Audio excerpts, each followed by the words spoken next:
نبی صلی اللہ علیہ وسلم کی حدیث کا مفہوم ہے کہ اللہ تعالیٰ پاک ہے اور اللہ پاک کو ہی قبول فرماتا ہے، یعنی حلال کو قبول فرماتا ہے۔ آج ہماری عبادت قبول نہ ہونے کی سب سے بڑی وجہ یہ ہے کہ ہم حلال نہیں کما رہے، ہم حلال نہیں کھا رہے، ہم دو نمبری کر کے کھانا پسند کرتے ہیں، کسی کا مال چھین کے کھانا پسند کرتے ہیں، کسی کو دھوکہ دے کے اس سے مال نکلوا کے کھانا پسند کرتے ہیں، ہم جھوٹ بول کے مال کو بیچتے ہیں، تو ہماری کمائی حلال کہاں سے ہوئی؟ ہم دھوکہ دے کے چیزوں کو بیچتے ہیں، ہم چیزوں کے عیب چھپا کے چیزوں کو بیچتے ہیں، تو ہماری کمائی حلال نہیں ہے۔ اس وجہ سے اللہ تعالیٰ کی مدد ہمارے ساتھ نہیں ہوتی، اس وجہ سے ہماری دعائیں قبول نہیں ہو رہی ہوتی، اسی وجہ سے ہماری عبادت قبول نہیں ہو رہی ہوتی، کیوں؟ جو لقمہ ہمارے جسم کے اندر جا رہا ہے وہ حلال کا نہیں ہے۔ اب ایک کمانے والا جو شخص کماتا ہے، یہ اگر وہ جھوٹ بول کے کما رہا ہے تو وہ جب اپنے بچوں کو کھلائے گا کیا وہ حلال کھلائے گا؟ اس اپنی بیوی کو کھلائے گا کیا وہ حلال کھلائے گا؟ تو جب آپ کی عبادت قبول نہیں ہوگی ان کی بھی نہیں ہوگی۔ تو بھائی سب سے بہتر یہ ہے کہ حلال کا ایک والا حرام کے 1000 لقموں سے بہتر ہے۔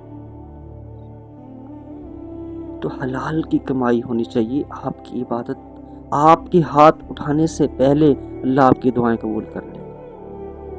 اللہ تعالیٰ حلال کو پسند کرتا ہے اور اللہ تعالیٰ محنت سے ہاتھ سے کمانے والے کو پسند کرتا ہے، اور حلال کے اندر برکت ہے، محنت سے کام کیے ہوئے میں برکت ہوتی ہے۔ ایک کتابوں کے اندر ایک واقعہ لکھا ہے، ایک مغل بادشاہ تھا اور اس کا ایک دوست تھا کسی عرب کے ملک کا۔ اس کا دوست بنا تو وہ اپنے دوست کے پاس، بادشاہ کے پاس رہنے چلا گیا۔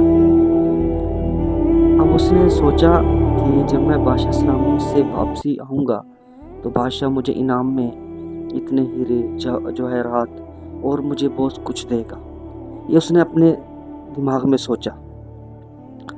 وہ بادشاہ کے پاس چلا گیا ملنے کے لیے اور کچھ دن وہاں رہنے لگا، اور پھر اس نے ارادہ کیا کہ اب اپنے ملک واپس چلنا چاہیے۔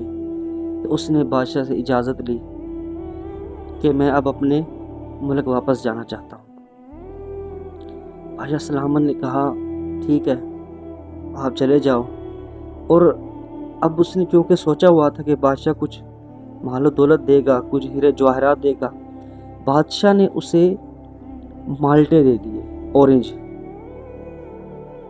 اب وہ جب اس کو کچھ مالٹے دے دیے تو اس نے دل میں بیچارہ بڑا مایوس ہوا، اس نے کہا کہ میں نے تو کیا سوچا ہوا تھا اور بادشاہ نے مجھے کیا دے دیا۔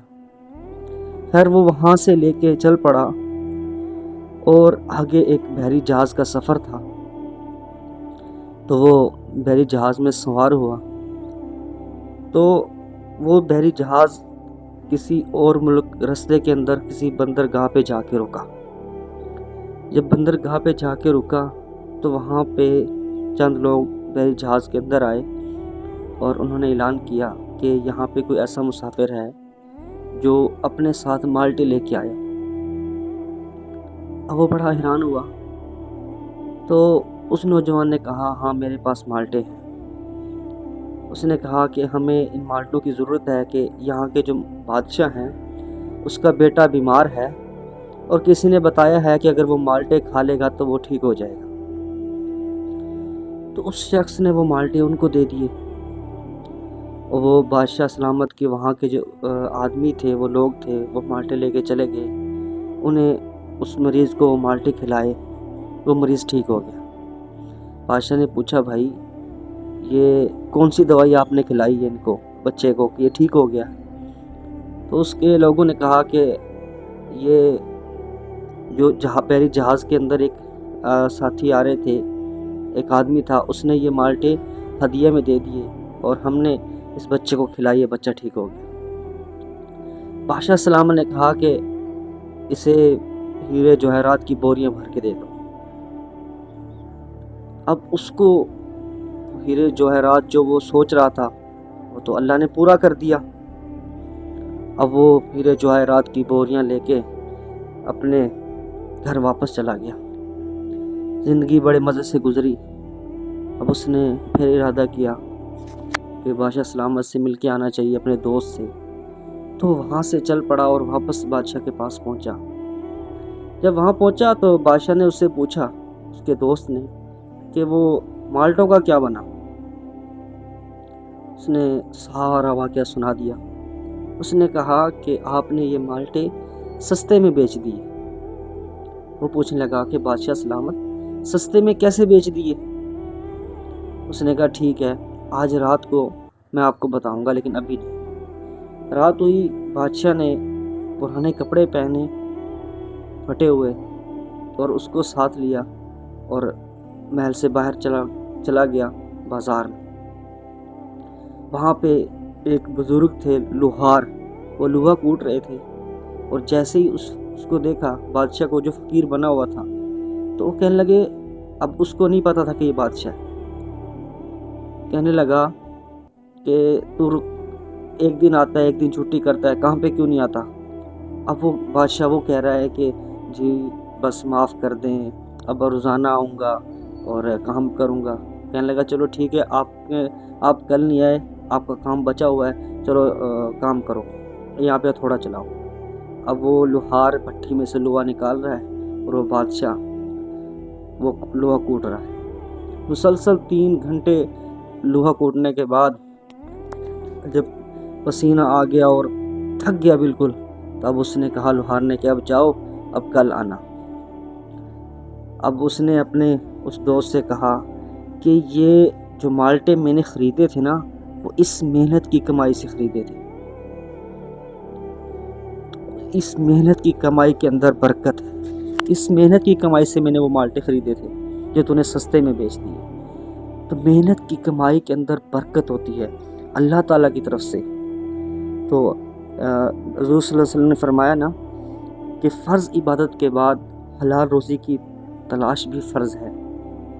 اور ایک اور حدیث کا مفہوم ہے کہ جو شخص اپنے ہاتھ کی محنت سے تھکا ہوا شام کو گھر آئے تو اللہ تعالیٰ اس کے گناہوں کو معاف کر دیتا ہے۔ تو بھائی اللہ تعالیٰ محنت سے کام کرنے کو پسند کرتا ہے، حلال روزی میں برکت ہے، حلال کمائیں۔ آج ہم دیکھ لیں ہمارے معاشرے کے اندر ہر دکان کے باہر 2-4 لوگ مانگنے کے لیے کھڑے ہوئے ہیں، اور بالکل ٹھیک ٹھاک جو کام کر سکتے ہیں، جو محنت کر سکتے ہیں نہیں، لیکن مانگنا شروع کیا ہوا ہے۔ یہ کوئی اچھا عمل نہیں ہے۔ نبی صلی اللہ علیہ وسلم اس عمل کو پسند نہیں کرتے تھے۔ حضور صلی اللہ علیہ وسلم نے فرمایا کہ تم، حدیث کا مفہوم ہے کہ تم لکڑیاں کاٹ کے جا کے بازار میں بیچو، یہ بہترین ہے اس سے کہ تم کسی سے مانگو۔ تو بھائی اللہ تعالیٰ تو کام کرنے والے کو، ہاتھ سے کام کرنے والے کو پسند کرتا ہے، اور اللہ تعالیٰ حلال روزی کمانے والے کو پسند کرتا ہے۔ تو آج ہماری عبادتیں قبول نہیں ہیں، آج ہم پریشانیوں میں ہیں، مشکلات میں ہیں، ہماری دعائیں نہیں قبول ہو رہی۔ اس کی ایک وجہ یہ بھی ہے کہ ہمارے اندر جو نوالا جا رہا ہے، جو لقمہ ہم کھا رہے ہیں، جو اپنے بچوں کو کھلا رہے ہیں، وہ حلال نہیں ہے۔ جب حلال لقمہ اندر نہیں جائے گا تو ہم عبادت کیسے کر سکتے ہیں؟ ہمیں پھر نماز کی توفیق نہیں ہوگی، ہمیں ذکر کی توفیق نہیں ہوگی، ہمیں اللہ تعالیٰ کی ذکر کرنے کی توفیق نہیں ہوگی، ہمیں نیک اعمال کی توفیق نہیں ہوگی، ہمیں نیکی کرنے کا جذبہ جو اندر پیدا ہو ختم ہو جائے۔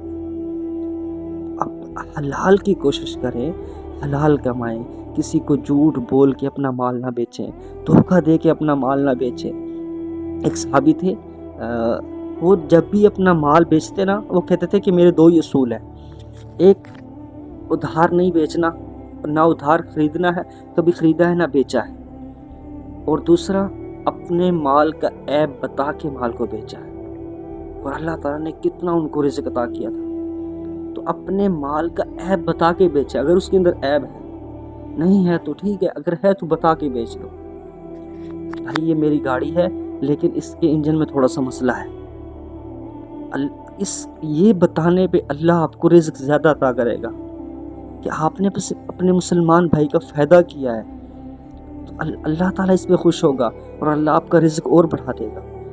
تو اپنے مال کا عیب بتا کے بیچو، چھپا کے نہیں بیچو۔ اللہ تعالیٰ چھپانے کو پسند نہیں کرتا، بتانے کو پسند کرتا ہے۔ اپنے مسلمان بھائی کو دھوکہ نہ دو۔ نبی صلی اللہ علیہ وسلم نے کیا فرمایا کہ میرا امتی انسان ہے، بشر ہے، ہر گناہ کر سکتا ہے لیکن دو گناہ نہیں کرے گا، ایک دھوکہ نہیں دے گا اور ایک جھوٹ نہیں بولے گا۔ آج دیکھ لیں ہم نے سب سے زیادہ اسی کو پکڑا ہوا، ہم ہر چیز بیچنے سے پہلے جھوٹ بولتے ہیں اور ہم دھوکہ دیتے ہیں۔ تو بتائیں ہم نبی صلی اللہ علیہ وسلم کی امت میں سے بچے ہوئے ہیں؟ اپنی فکر کریں، خدا را اپنی فکر کریں، اپنے گربان کے اندر جھانکیں کہ ہم کیا کر رہے ہیں۔ ہم کہتے ہیں کہ ہم نبی صلی اللہ علیہ وسلم کے وفادار ہیں لیکن ہم دیکھیں ہیں کہ نہیں ہیں۔ تو بھائی حلال کمائیں، اللہ تعالیٰ حلال کمانے والے کو پسند کرتا ہے، حلال کمائیں اور حلال کھلائیں۔